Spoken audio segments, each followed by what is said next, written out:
How's everybody doing? My name is Anthony Brian Logan, and today we got to talk about Joe Rogan saying that he vote for Bernie Sanders on his podcast. And we also got to talk about the immediate backlash both Joe Rogan and Bernie Sanders got on Twitter as a result of this. But before we get into it, let me back up a little bit here to give you some context as to what's happening. Now, some people are saying that it was an official endorsement. He came out and said Bernie 2020 with Bernie pin on. It was not really like that. He's doing this podcast, interviewing this political commentator lady. And I guess the question came up, like, who would you vote for or whatever?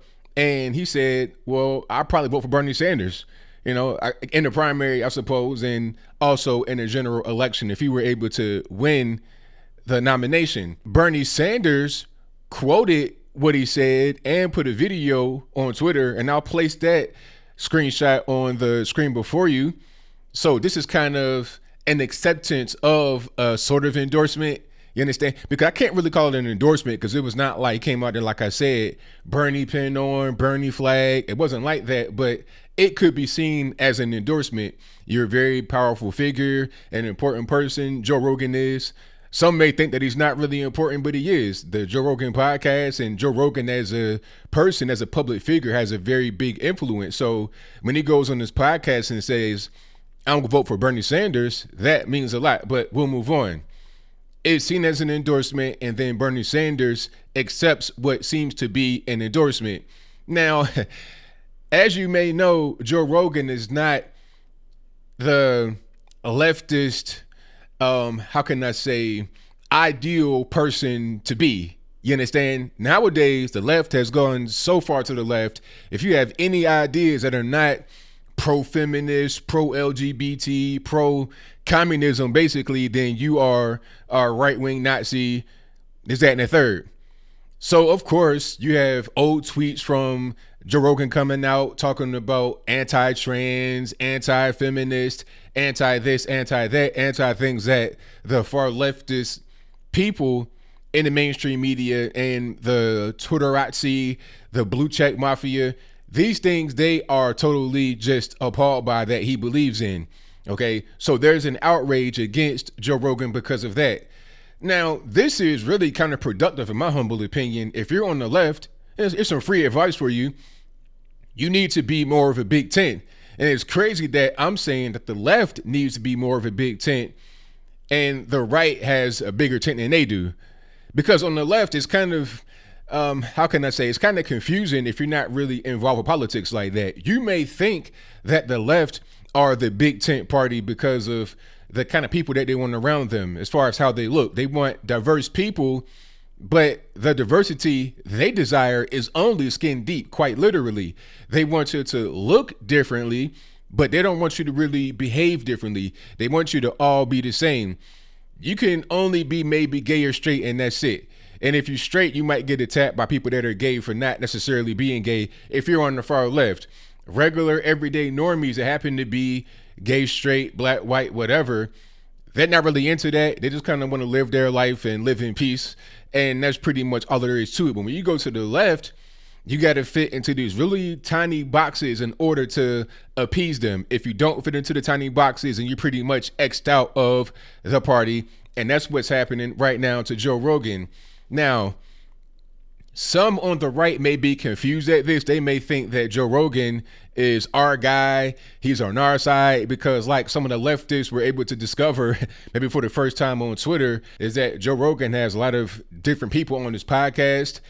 He's had Ben Shapiro, Milo Yiannopoulos. He's had Bernie Sanders. He's had a lot of people from all different walks of life, all different political spectrum. If you were to hear him talk, you may think that he's a conservative, but I've always pretty much believed that he's a liberal. Just, how can I say, maybe a moderate liberal, not a crazy liberal. And the reason why I say I think he's a liberal is because I've seen him say little things here and there. The biggest thing that kind of stuck out in my mind is when he had Candace Owens on, and I get the feeling that he didn't really like her too much. They got into this big argument over climate change because Joe Rogan, again, a liberal, just kind of a moderate, believes in climate change, believes in the so-called consensus. And if you come on there and have a different point of view, or you're kind of skeptical, as Candace Owens was, he wants to attack you. And that's what happened to them. So right there, let me know, okay, this is not really a conservative guy. Okay. If you believe in climate change and you were conservative, you would at least hear out the other person. You wouldn't just be like, no, it's real. How dare you? You know, it ain't that kind of party. Even I would hear out a person that's about a flat earth, which is totally not true. Climate change is a thing that's a matter of opinion. Okay. I think the earth is getting hotter, colder, or it's staying the same, whatever it is. And any kind of natural disaster, any kind of weather event, I'm going to blame on climate change. To me, it doesn't make any sense because you kind of just guessing. But as far as flat earth, you have pictures, you have maps, you have the globe. I mean, you can prove that the earth ain't flat, but that's a different story. And I digress. My whole point is that I will hear out even some absurd extremes because I'm conservative and I'm open-minded. Joe Rogan didn't want to do that, but we'll move on. He also, like I said, had Bernie Sanders on the platform before, and then they were talking about how can corporations, these big giant companies, get away with paying no taxes.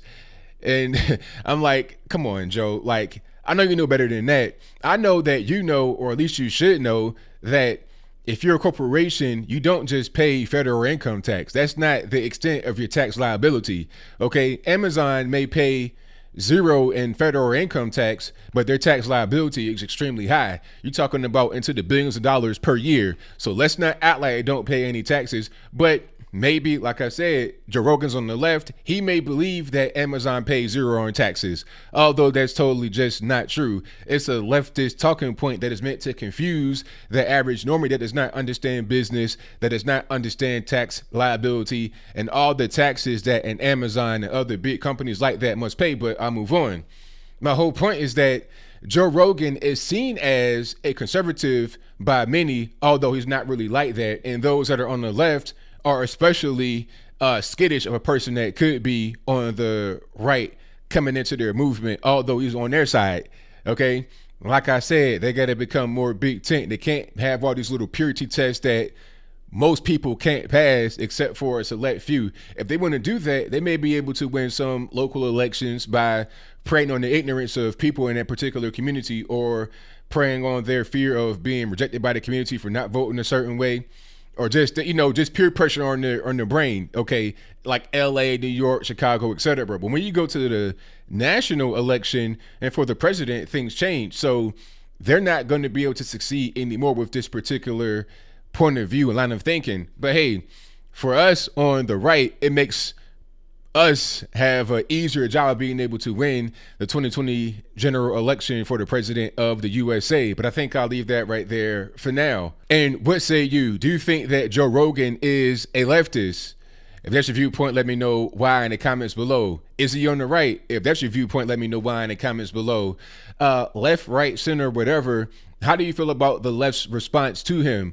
Oh, he's a transphobe. He's a LGBTQIA ABCDEFG phobe. He's this, he's that. He's against this, he's against that. I mean, where's the tolerance at? That's what I was always taught when I was a child. I'm learning now that that's not the case. Obviously, that the tolerance just ain't there. Tolerance should be, okay, you think differently than I do, but we're on the same page with a lot of other things. Let's get together. Let's work together. Let's have a coalition. Let's get together. Tolerance is not, oh, you have one point of view that's different than mine, that's not even that deep. I'm going to call you a bigot. I'm going to call you a Nazi. I'm going to call you a KKK member. That's not tolerance. That's just being hateful. That's just being closed-minded. That's just really limiting yourself and your party. And that limitation you impose upon yourself and your party will reflect in the 2020 election. And don't be crying and screaming and hollering and cussing and fussing when what we're saying right now comes to pass in 2020. But whatever your comments are, please let me know in the comments below. And that's all I got to say for this video. If you like what you heard, please comment, rate, share, and subscribe. Peace.